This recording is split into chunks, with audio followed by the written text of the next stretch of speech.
I'm John Duval. Welcome to the Scriptural Way Bible Study.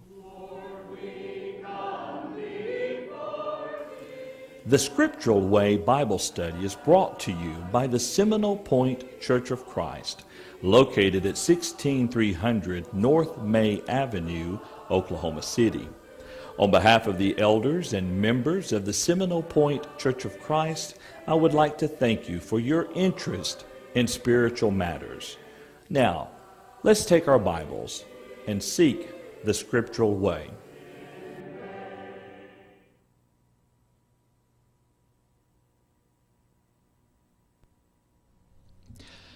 Good evening. I'm John Duval. And I'm Dale Decker. I'm John Hall. This is the Scriptural Way broadcast. We'd like to thank you so much for taking time out of your busy Tuesday evening to join us for this time period of studying the Word of God. It is truly our purpose here to seek the Scriptural way as taught within the Word of God. Gentlemen, how are y'all doing this evening? I am doing fantastic. Wonderful, wonderful. Anytime the weather's above 65 degrees, I am outstanding in the weather. It's been very nice today. Very nice. 73 degrees. Yep, absolutely. You know, one of the things I want you to understand and try to, if I can express this to you, is that as we said a while ago, our goal is to seek the Scriptural way, to do Bible things by Bible teachings. And we appreciate your striving to do the same thing. I had a limited conversation earlier today with an individual who just threw the Church of Christ into a whole list of false teaching, false religions. And so I told the guy real simply in a very direct message, I said, I'd be happy to sit down and study with you.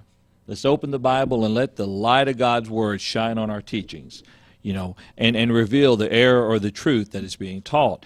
Because in the end, it doesn't matter what I say and it doesn't matter what you think. What matters, Dale, is what God thinks. Absolutely. That's exactly right. Well, I'll tell you what, we are currently in a study of marriage and the home. And we are in lesson number 4, training your children. In just a moment, we're going to start with section 2 of that lesson. If you haven't done so, go ahead and download a PDF copy of the lesson. If you've already downloaded it, you'll want to download it again. I've added one section towards the end of it. Instead of 7 things that we'll be teaching our children, there are 8 things. So you won't have to reprint the whole document, just the last 2 pages of that.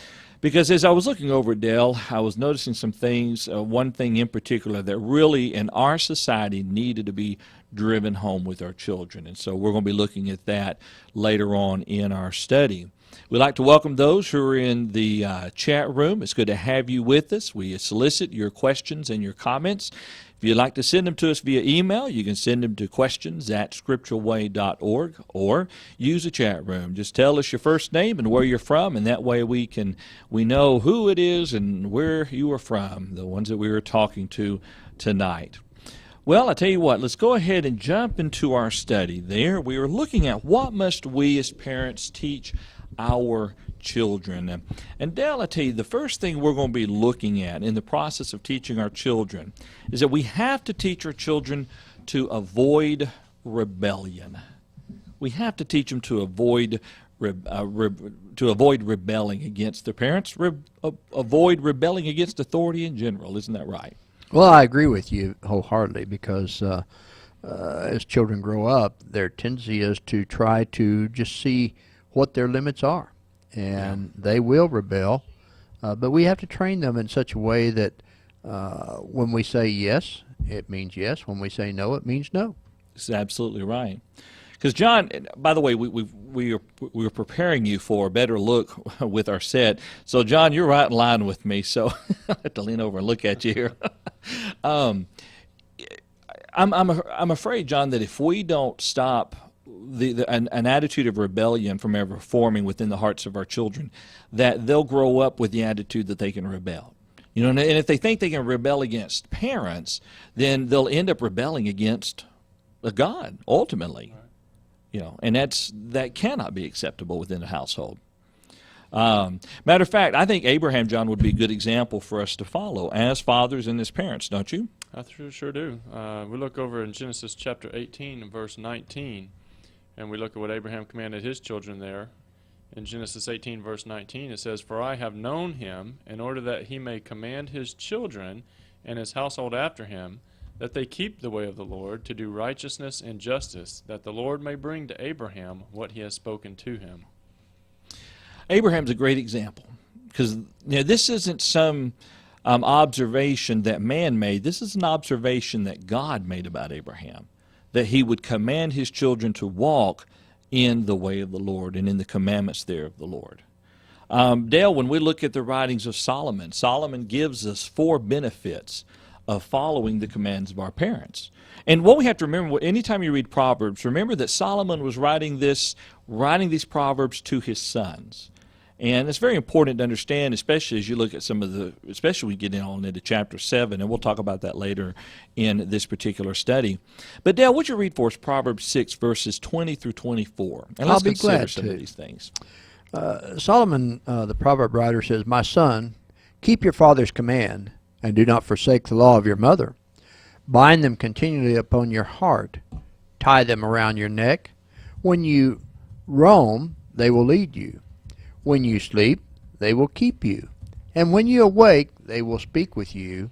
For the commandment is a lamp, and the law a light. Reproofs of instruction are the way of life, to keep you from the evil woman, from the flattering tongue of a seductress." It's interesting when you look at this. He ultimately, when he ends this particular section there, he talks about the preventive the preventive benefits of doing this. But when you look at this, in keeping the commands of your father and not forsaking the law of the mother, when he talks about binding them around your neck and upon your heart, it's the idea of continually carrying with you what your parents have taught you. Absolutely. You have to keep them in front of you all the time, just as God told the children of Israel. From the time that the child is born, the child is taught the ways of the Israelites. The child is taught what the Israelites went through. The child is taught the importance of serving God on a daily basis. And God told them, do this continually. And that's exactly what Solomon's saying here too, when he says, bind them continually upon your heart and tie them around your neck. In other words, stay with them always. Always be mindful of what God has done for you and what God has promised. That's right. That's right. Yeah, John? that's a good point. That's what I was thinking when I was reading this. Something that really didn't strike me before. A lot of times when I read this verse or when I've heard this verse read, I've simply thought of the father and the mother telling their children what's right and wrong, what to do, and then simply that was the end of it. But really, I think the focus here, as Dale's kind of pointing out, is that they were teaching their children as God would have them to teach them. Right. And the ways that God would have them to teach them. And it's specifically about spiritual matters as well and how to serve God and be pleasing to Him. And knowing that if they did that and followed those commands, then things would be well. That's right. Not always everything be perfect, but things would be ultimately well with them, especially in the long term when we look down the road. And so looking at this verse, I think we can understand that it's not just saying everything a mother or father ever tells you should be bound around your neck, because unfortunately a lot of parents have taught their children things that they should not have taught. Well, whether it be by example or not. Right. But I think we're specifically looking here, as was mentioned, what God would have them to be teaching their children. Those are the types of things that they should bind around their neck. That's right. Exactly. And if they will carry them with them, he says there, for the commandment is a lamp and the law a light. Reproofs of instructions are the way of life. They stay with you. It's like this. If you teach your child to avoid mud puddles, you will wash fewer clothes in your life. Now, I just made that one up, so throw it away if you want to. But the point is, if you teach them early on, then you have a pattern that stays with them. Better yet, as the twig is bent, so it grows. That's not an original one. Right. Yeah.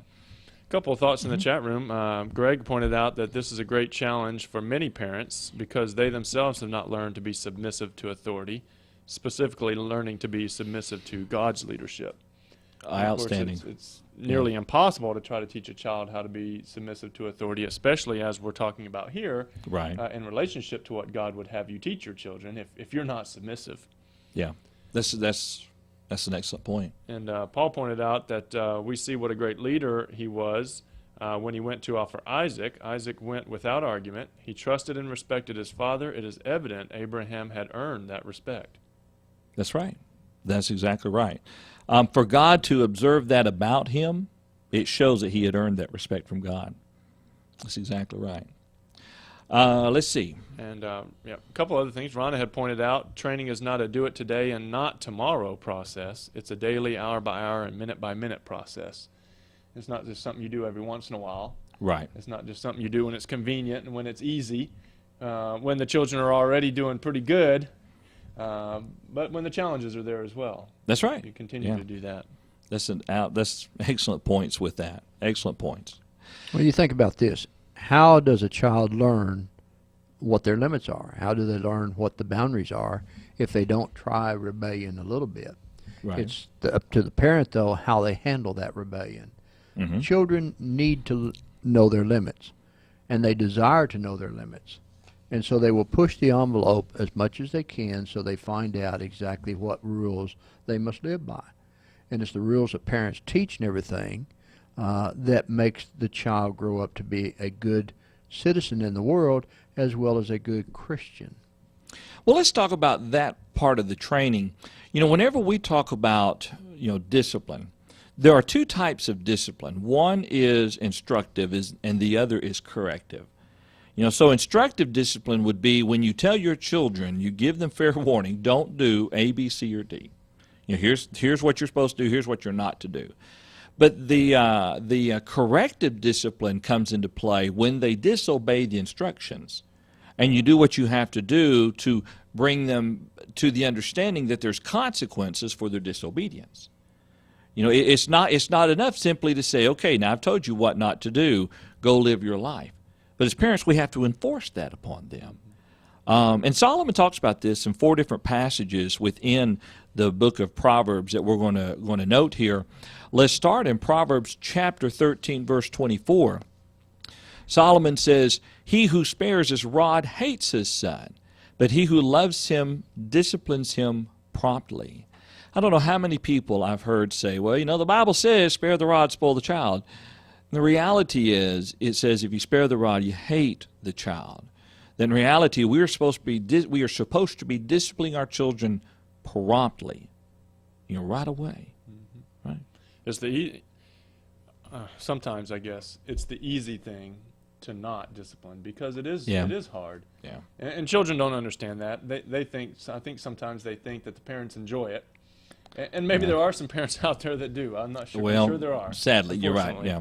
But most parents don't enjoy it. Most parents would just much prefer that their children would do as they should so that they don't have to be disciplined. Right. And much prefer to always be able to praise their children for doing so well and listening so well and doing what was right. But we know children don't do that. I never did that. I shouldn't say never. I didn't do that as a child. Not many people go through childhood and say I did everything just right and listen to my parents all the time and did everything well. But we need to, like you say, it's the love that motivates us as parents to discipline even when it's hard. That's even right. when we don't want to. My mother, before she passed on, for years I heard the story when I got old enough and left home and everything. When she would remind me that when I was in elementary school, probably about not quite Micah's age. I was in the third grade actually. There's a cul-de-sac at the end of the street, and there was this kid down the street named Billy, and Billy was a bully. And so Johnny here would get on his bike, ride down to the end of the street to see Billy, and Billy the bully would beat up Johnny. And then John would come home, and I'd get a whooping. So I said, why'd you get a whooping? Because my mom had told me don't go to the end of the street. So she would spank me. I would go outside. She'd go in and cry. A little bit later, I'd go back down to the end of the street. And it was a vicious cycle. But the point is that every time she had to spank me, she'd cry. Because she didn't want to have to do it, but she knew. And so within my mom, I saw the truism, which says, it hurts me more than it hurts you. Mm-hmm. And you're right. The easiest course is not to do anything. And Rhonda made a point that it's similar with God in this manner. It says God would prefer us to always do what we are supposed to, but he chastened those who he loves. That's what the Hebrew writer says. It's exactly right. Dale, any thoughts? Yeah, when my children were young, my mother-in-law likes to tell this story of what happened with my children. She lives out on a farm in western Oklahoma, and my son at the time was probably about maybe 8 or 9. My daughter was 6, and they had walked a mile up north of the house, was playing in the sand. In fact, when my mother-in-law finally found them, they had dug a pretty good hole in the sand, and she was concerned that that sand could cave in on them and cause them to die from smothering. So she picked up a switch as she was walking towards them and got them out of the hole. As they were walking back to the house, she spanked my son. And when they got back to the house, my daughter started crying and told her mother, says, Grandma loves my son, Irvin, more than she loves me. And my mother-in-law says, why do you say that? Well, you spanked Irvin. You didn't spank me. And this goes back to the point I said earlier. Children do like to be disciplined. They may not like the pain that they might experience, but it troubles me when parents refuse to, I mean, there are several ways to discipline a child, obviously, and but to avoid spanking a child just because they don't believe in hitting a child. You don't slap a child. You don't thump them on the head. You don't hit them with your fist. But I've always been told that if you put the Board of Education on the seat of understanding, they'll learn pretty quick to avoid that. And I've been in grocery stores. I've seen situations where children just literally cry. You know, children are the greatest salespeople in the world. Because children, when they decide they want something, they'll say, can I have this? Parent says no. Children don't accept no. Can I have this? And they may ask 15 times, and pretty soon they start screaming and crying. And pretty soon the parent gives in and gets it for them. Well, the child knows this, and the child will push the limits as far as they can if the parent doesn't take corrective action immediately. Right. I was in the grocery store one time, and there was a child in front of me in line just crying up a storm because the child wanted a candy bar, and the parent kept saying no. Finally, I said to the mother, I said, do you want me to take that child outside and spank them, or are you going to do it? Was it well received? She didn't like it very well, but the child kind of shut up after that. Well, the thing is, and let's read another passage from Proverbs here real quick, and then I'll mention something else along the same lines there. Proverbs chapter 22, verse 15, Solomon says, foolishness is bound up in the heart of a child. The rod of correction will drive it far from him. Children are born foolish, in that they are born with no knowledge, no experience, no lessons learned, nothing like that. And so the foolishness he's talking about is inherent to all children because they don't have the knowledge and the maturity. But, you know, studies have shown that children look for someone to lead them. If you have let's say you have and oftentimes it's the well-to-do families, but let's say you have a mom and dad who they pride themselves in letting little Homer there do whatever he wants to do. It's his life, he can live it. We don't put down any instructions for him. But Homer ends up finding a gang. And within a gang structure, there's leadership. You know, there's someone you have to obey or else there's consequences. And they found that many of the people that get sucked into the gang atmosphere and the gang culture, they get sucked in by the leadership, something they don't have at home. And so foolishness is bound up in the heart of the child. And it is upon the part of the responsibility of the parents to drive the foolishness far from it. And the Bible tells us that. Yeah. John? Paul in the chat room had made a comment a moment ago that went well with what we were talking about. It says, for the moment it is easier to overlook misbehavior, to do things for them that they are told to do, to be silent. But it takes work and effort to train children, to bring them up in the nurture and admonition of the Lord. And then Rhonda mentioned when parents ignore misbehavior just because they do not want to deal with it speaks of laziness in parenting. Yeah. Two very good points. Yeah, outstanding. That's exactly right. And unfortunately, I think the consequences are what we oftentimes overlook. Mm-hmm. The ultimate consequences. And that goes to the next verse in Proverbs 23, verse 13 and 14, Mm-hmm. where it says, "Do not withhold correction from a child, for if you beat him with a rod, he will not die." So if you beat him with a rod, he's not going to die. However, it says, "You shall beat him with a rod and deliver his soul from hell." That's right. If you don't beat him with the rod, he may die. Maybe not physically. In this case with the gangs, maybe physically. Right, right. But ultimately, spiritually is the problem.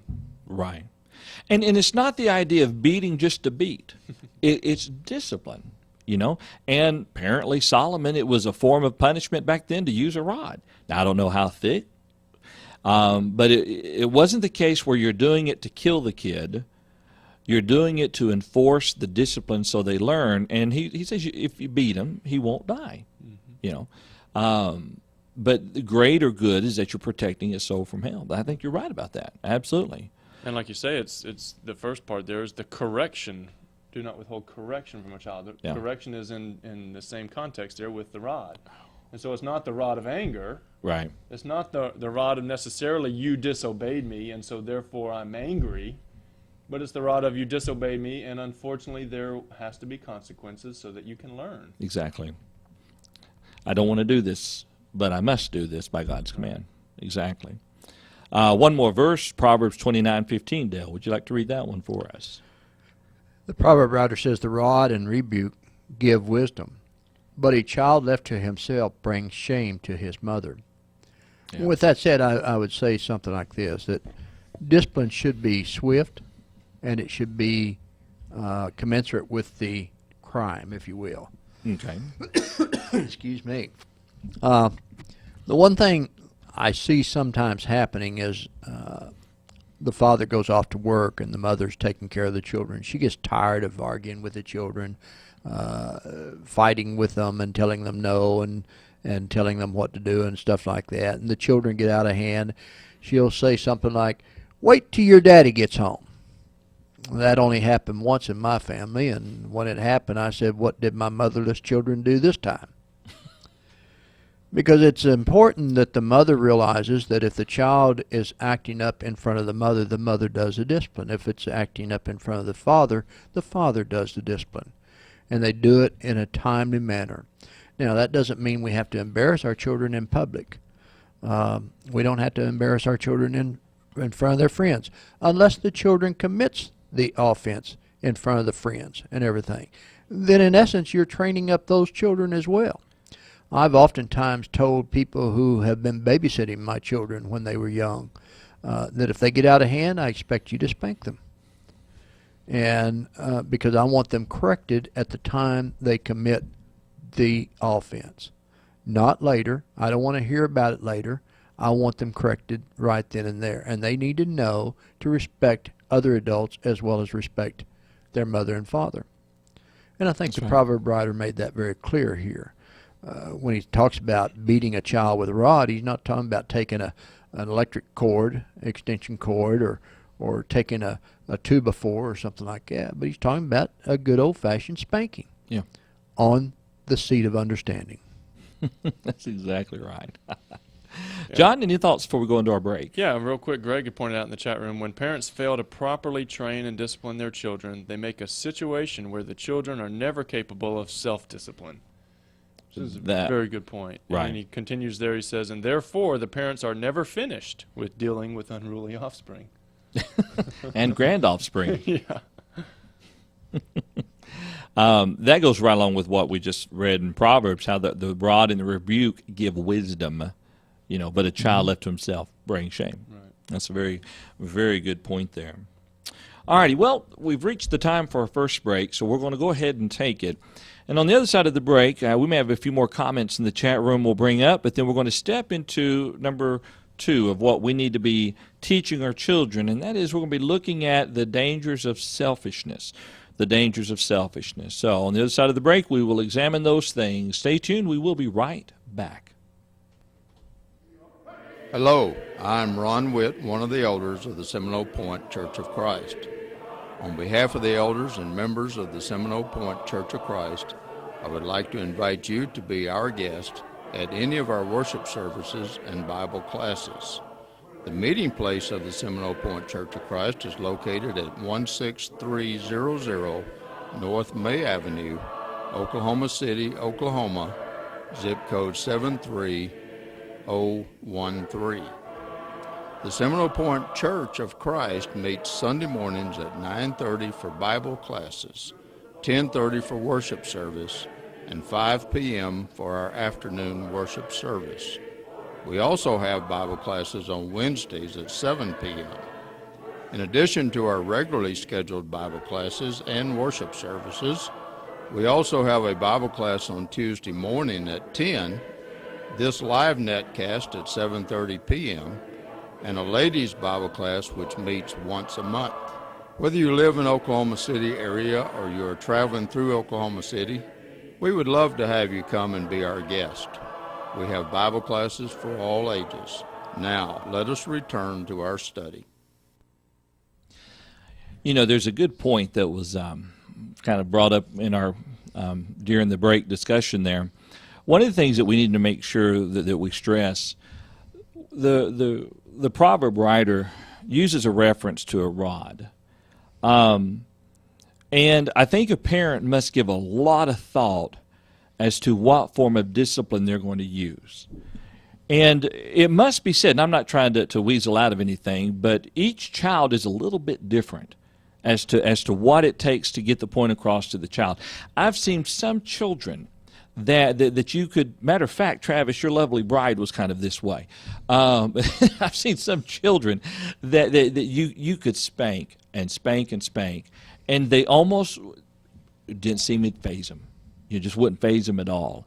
But then, if you were to take away something that was very important to them, you know, to withhold something from them as a consequence, then on those children, it might have a different effect. But you have to get to know your child, and you have to try many things, and the rod of correction is a great start. But make sure you keep something in mind, and I know you know this already, but I want to make sure that we go on record as saying this. The punishment that you inflict upon your child as corporal punishment should only be designed to bring about pain on the surface level of the body. I was told years ago that as a man, you don't spank a young lady with your hand, your daughter, because you don't, the force that your full arm comes against the small female body there, it could ultimately do some internal damage there. Think about something like a switch, something like a belt, something like a paddle that in and of itself is not solid enough in mass that when the force makes contact with the body that it can damage internally, but something that on the surface area of it brings about pain. That's the whole purpose of it. So it's not to just, do damage to our children. It's about inflicting just enough pain so they learn consequence for their actions. And therein lies the key. Okay. Not to be politically correct, but how's that?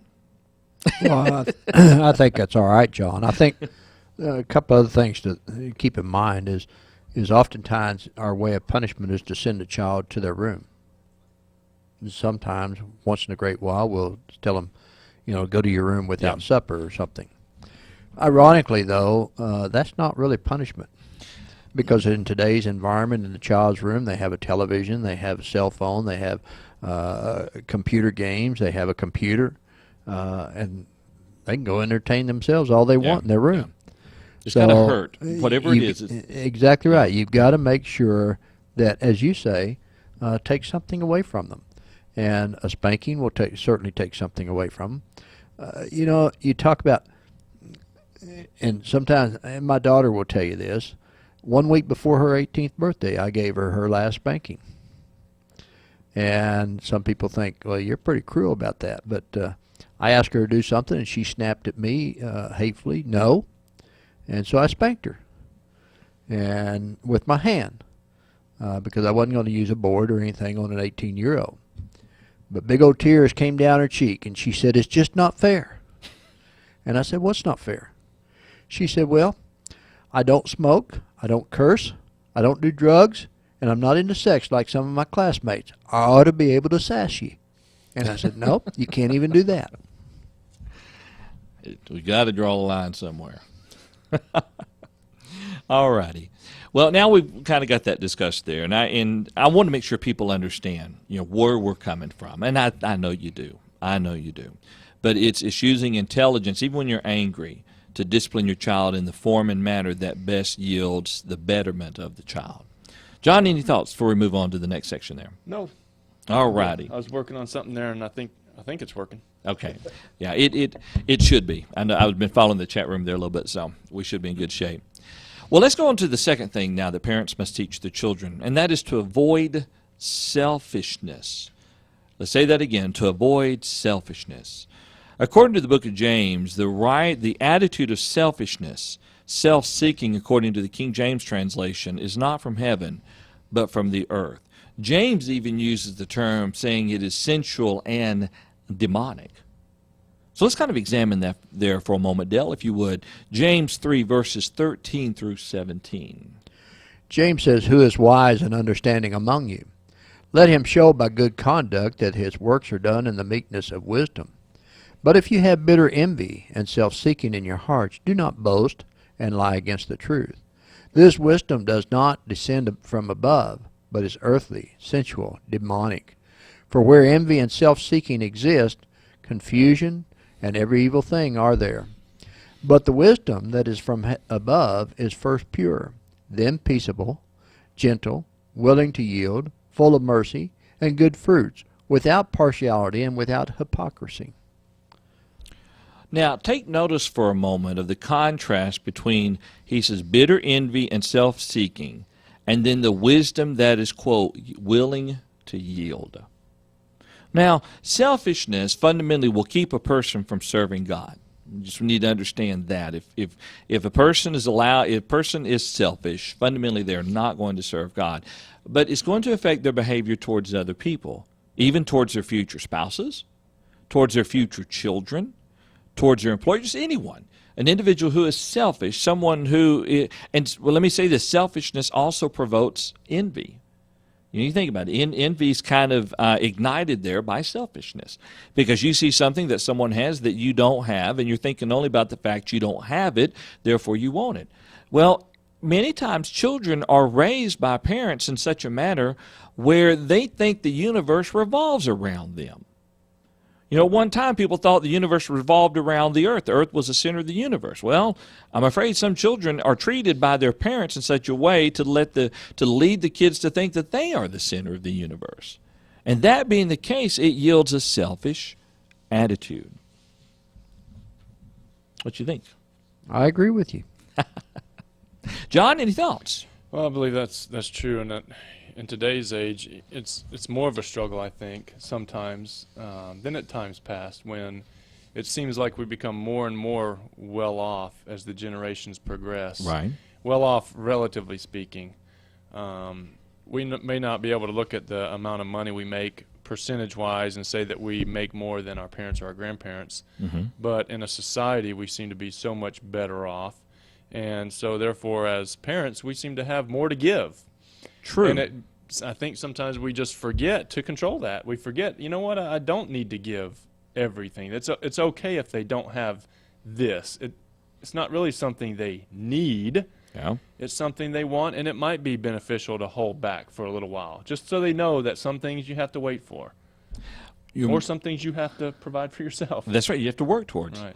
Rhonda and I, we've often talked, and the kids better be thankful we haven't done this yet.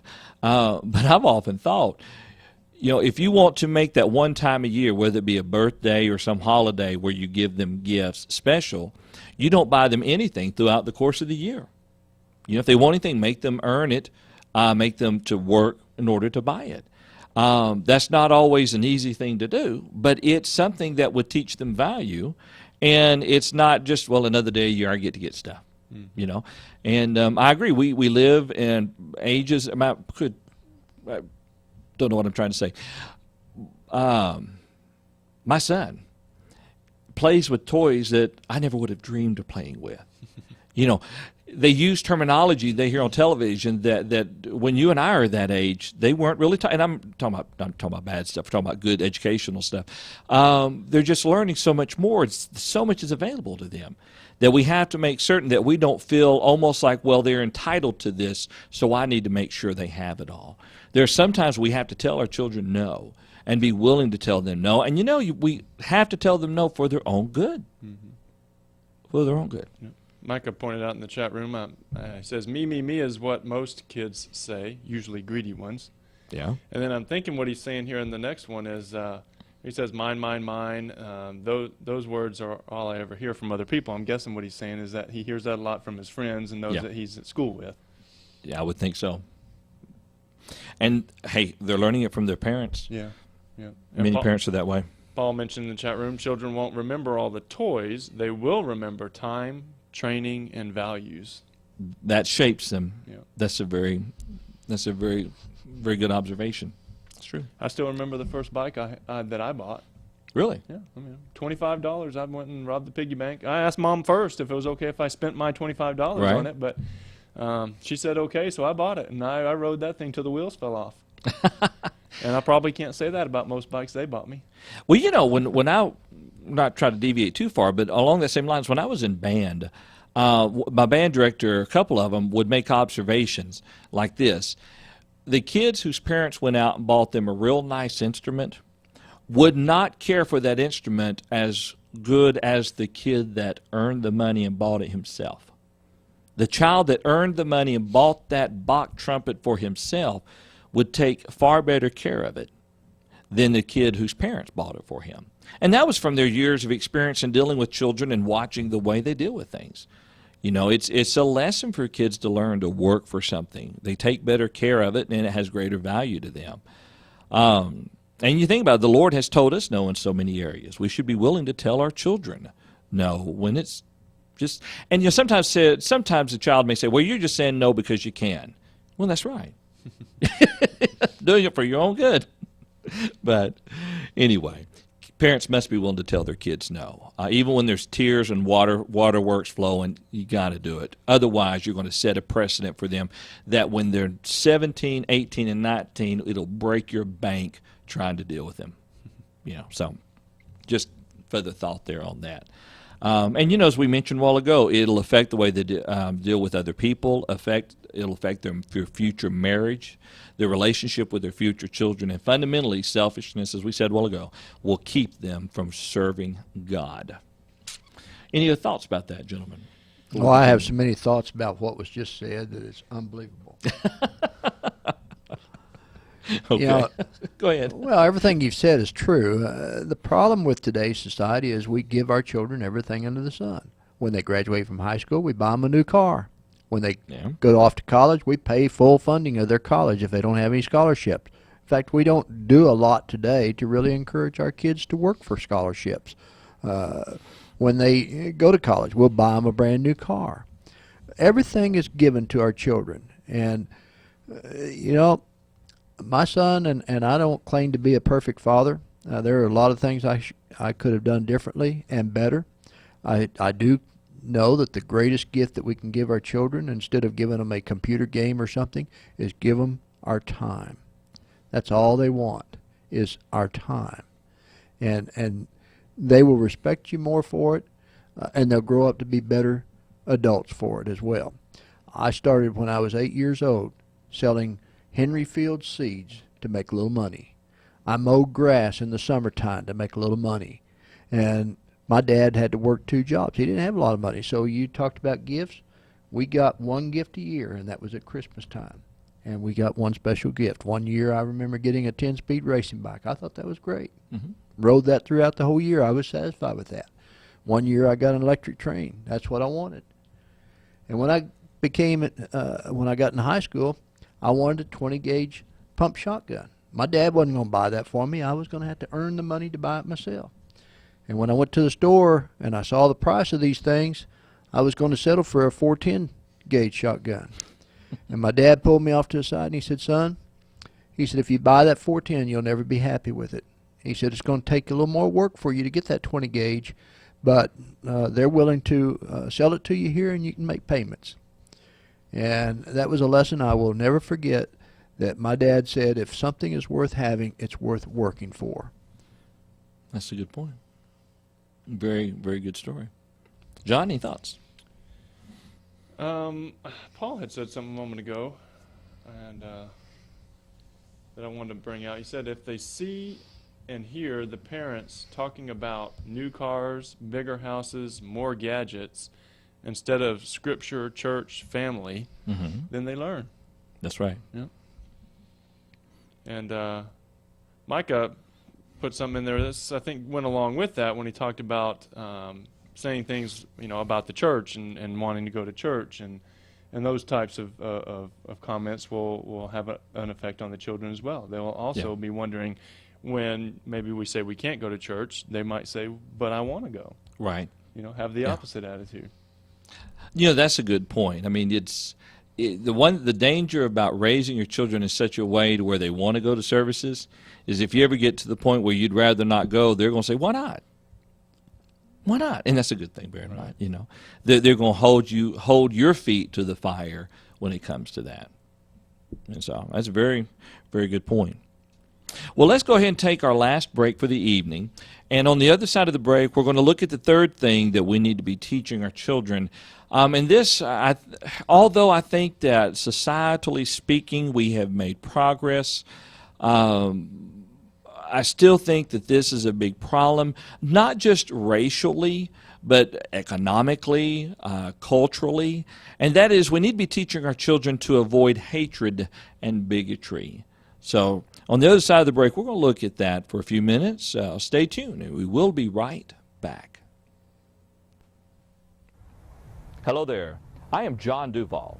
I am a member of and the preacher for the Seminole Point Church of Christ. Please allow me a few minutes of your time to share with you some information about the Seminole Point Church of Christ. The Seminole Point Church of Christ is under the oversight of 5 elders who guide the congregation in their service to God.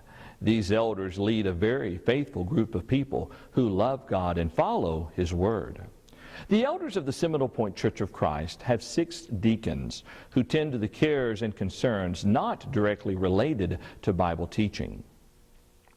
The Seminole Point Church of Christ has Bible classes for all ages, which meet every Sunday morning at 9:30 and every Wednesday evening at 7 o'clock. Our Bible class teachers are dedicated to helping educate our children in the Word of the Lord and in the work of His church. On behalf of the members of the Seminole Point Church of Christ, I can tell you that our goal is heaven, and that we make every effort to ensure the Word of God is taught to every age group. It is our hope and prayer that you will take the opportunity to come be our guest and to learn more about us. You will find that we are a friendly and a loving congregation. Our place of worship is located at 16300 North May Avenue, Edmond, Oklahoma.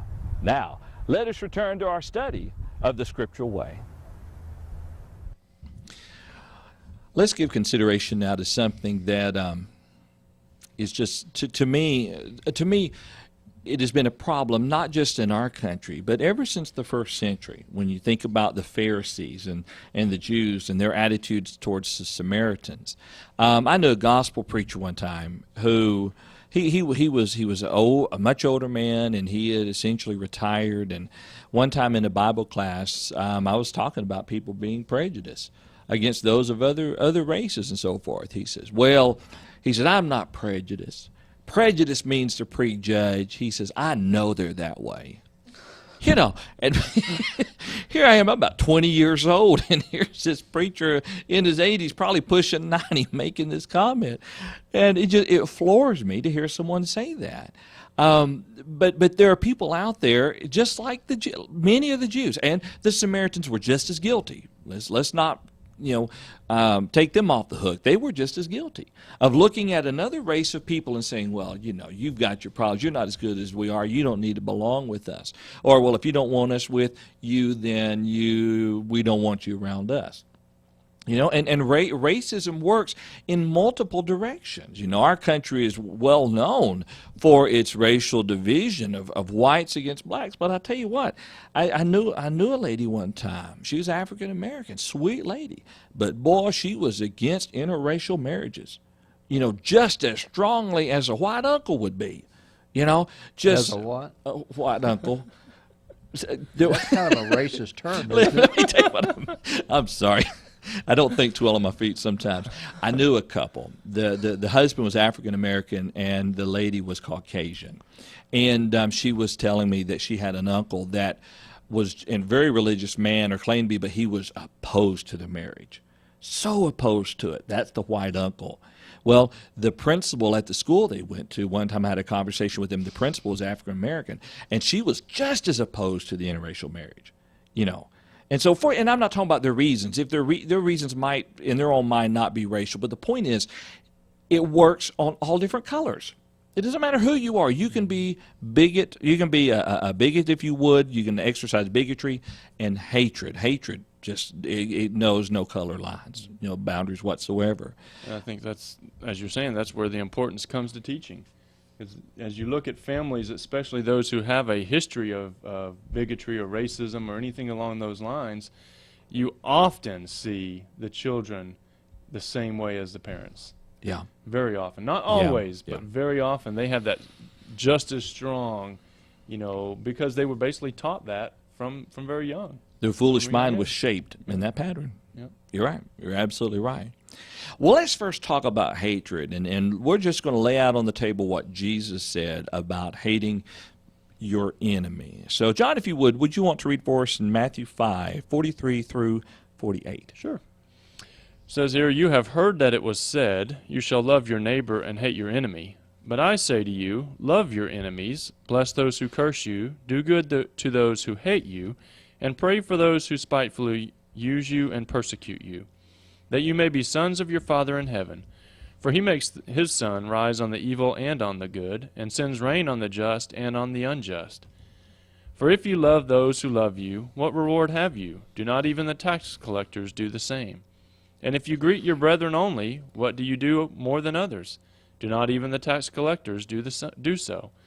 Therefore you shall be perfect, just as your Father in heaven is perfect." We need to teach our children. It's easy to love those who love you. The challenge is to love those who hate you. I find it interesting here that he uses, of course, the tax collectors as his example, That's, knowing how the Jews viewed the tax collectors. Exactly. He says, if that's all you're doing, you're no better than those over there who you dislike and hate and despitefully treat. He did that a lot with the Pharisees. Right. That's exactly right. And I realize that this is a hard thing, depending on what you face in life, what people do to you. It can be a very difficult thing. But the fact of the matter is, if God is willing to love us enough to send His Son to die for us, then what standard can we possibly establish for ourselves that says, well, because this guy did this, I don't have to love him? Mm-hmm. If you can come up with one thing that exceeds what God did, then you might be able to say, I don't have to love. But you can't. And we have to teach our children this. And our children learn from our examples and the way that we talk about people and the way we act towards those who we hate. Right. Or who hate us, I should say. And, of course, Jesus, while he was here even being that example, there were many who hated him. Oh, absolutely. And shouted out the vilest things towards him. And even as he's on the cross dying for them, All right. He still maintained that love for them. Not the love of, I feel, very emotional towards you and, I really want to be your best friend and hang out with you kind of, attitude, but the love that I'm dying for you because I value your soul. Right. I desire that you go to heaven. And when we talk about loving our neighbor, or our enemy, I should say, rather than hating our enemies, that's one of the basic points that's being talked about there. To love them to the point that if there's anything you can do that would benefit their soul, you should be ready to do that for them. That's right. That's exactly right. No matter what, Right. You should be willing to do that. That's a good point. And see, a lot of times, I'm not going to say all the time, but a lot of times hatred is part of the prejudicial process. Not always. I think sometimes people can be maybe prejudicial because of the preconceived notions they've been trained with, or like what you were talking about, raised with. It may have nothing to do with hatred per se, but oftentimes they do go hand in hand. And fundamentally, what we need to be teaching our children, Dale, is that the greatest of examples was set by the Lord. When He looks at us, He looks at everybody the same. We're all equal in the sight of the Lord. We're all sinners, subject to salvation. And if I choose to become one of His children, He will save me from my sins, just as He will save the guy in some other country of their sins, if they choose to turn to the Lord. He's not going to say, well, you know what, because y'all were of this persuasion or this economic background, I'm going to have a greater favor on you than these people over here. Even the man that works for 1 hour compared to the man that works all day will still receive the same wages, according to Christ. Wouldn't you think? Well, I would agree. I mean, the idea is to love the person but hate the offense. There's the key. I mean, God desires that all men be saved. And if God desires that all men be saved, then we should have that same desire. And this love, I think we're talking about more is the spiritual. Mm-hmm. We don't have to love the flesh, but we do have to love the spiritual. And if we desire for our soul to be saved, we should desire for their soul to be saved. Therefore, we should treat them in that way, that we would do a kindly deed to them, that we would take the opportunity to teach them and to help them on the right path. That's the kind of love that God is talking about here. Mm-hmm. That's right. If you think that about your enemy, usually they're an enemy because of something they're either doing to you.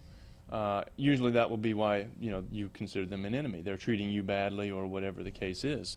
Well, if you do good things for them and they do see the error of their way and turn to Jesus and they are converted, then obviously they're probably not going to be an enemy anymore, or they shouldn't be.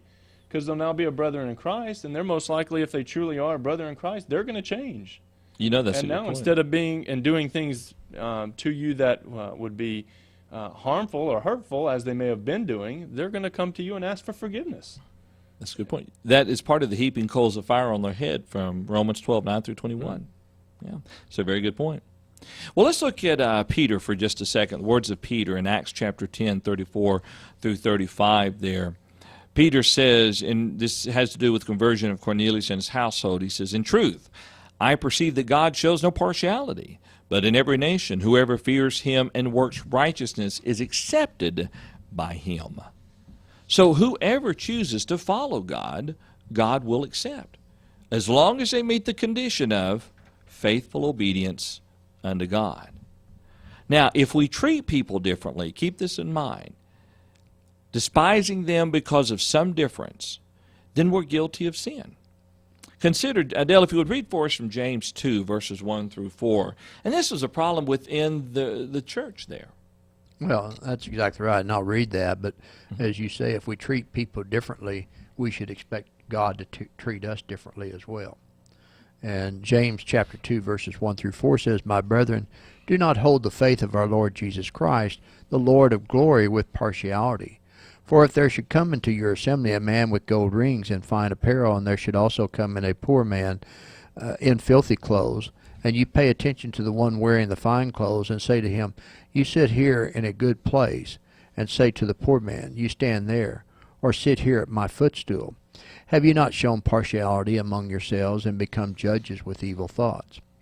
The thing is, today, we would probably pay more attention to the person who comes in with a poor dress than we would the person with the nice dress, because that person stands out. Right. And I remember when I was in college, and I actually became a Christian between my freshman and sophomore year in college, and I grew up in Texline, Texas, and we had a lot of hobos there.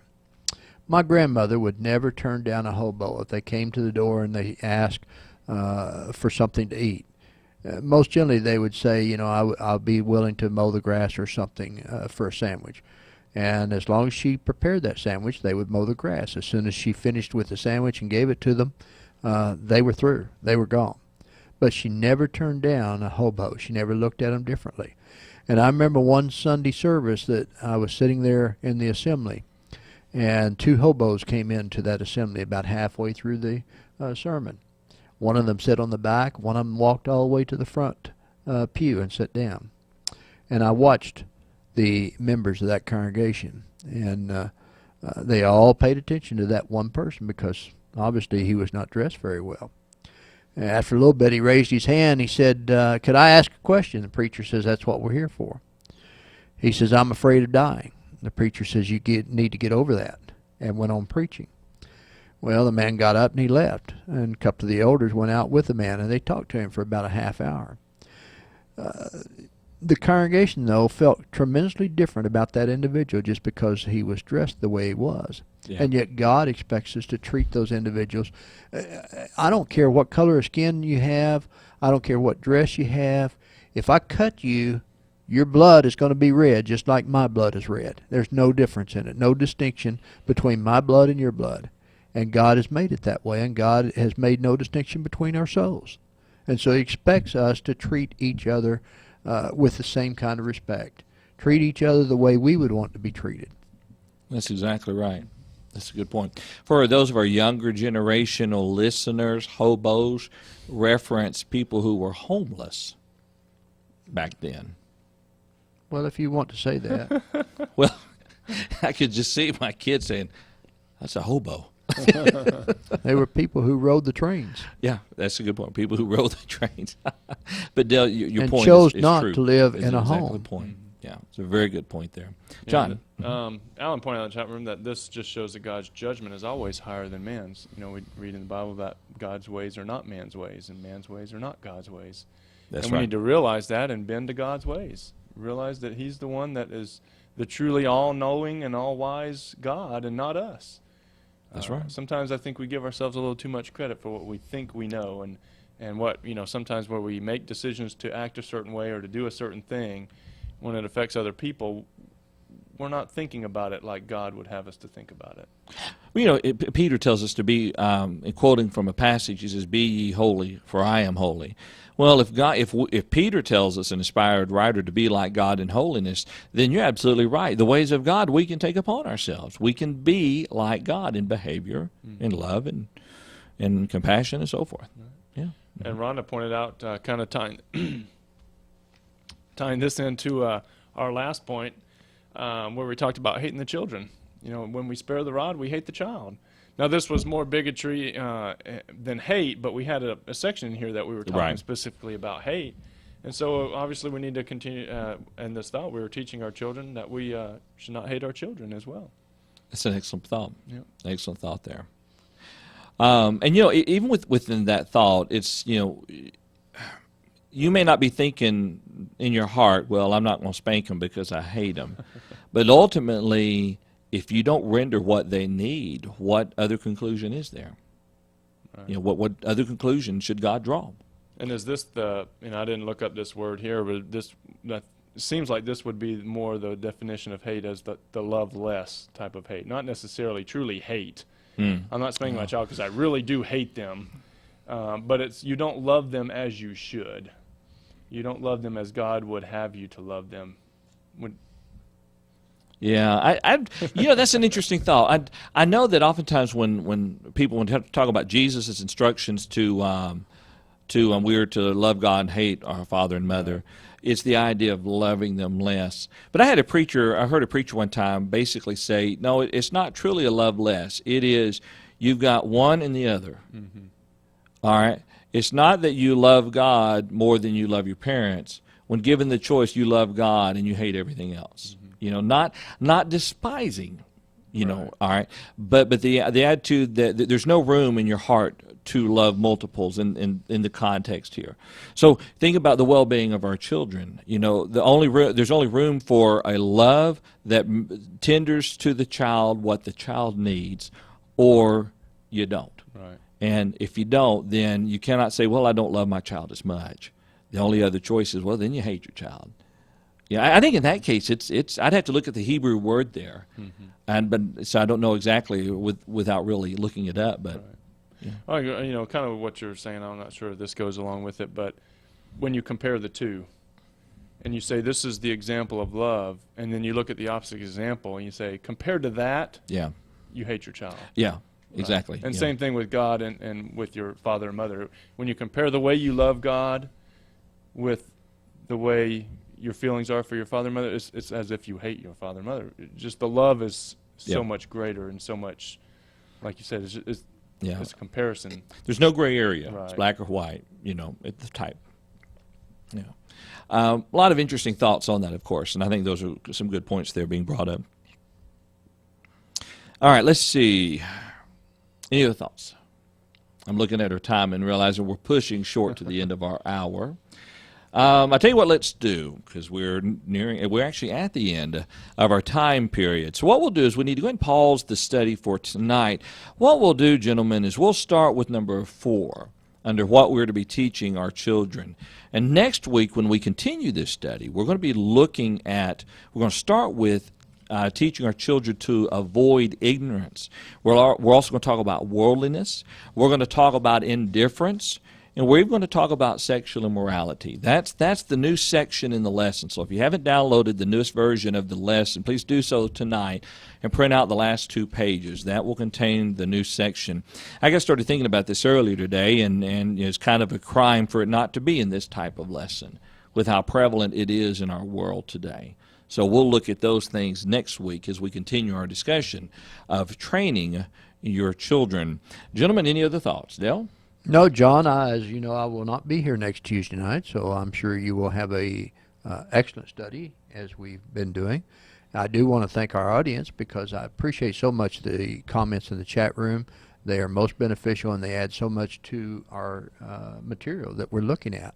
So That's thank right. you very much. Absolutely. John? I enjoyed the study with everyone as well. Thank you. And listen, and tell folks about it. We do have a page on our website. If you want to print out a flyer to be able to give to other people, please feel free to do so. Even if you live in Timbuktu, if you want to scratch on there the actual time that we broadcast in your time zone, do that. But let other people know so that we can benefit from their being present in the study.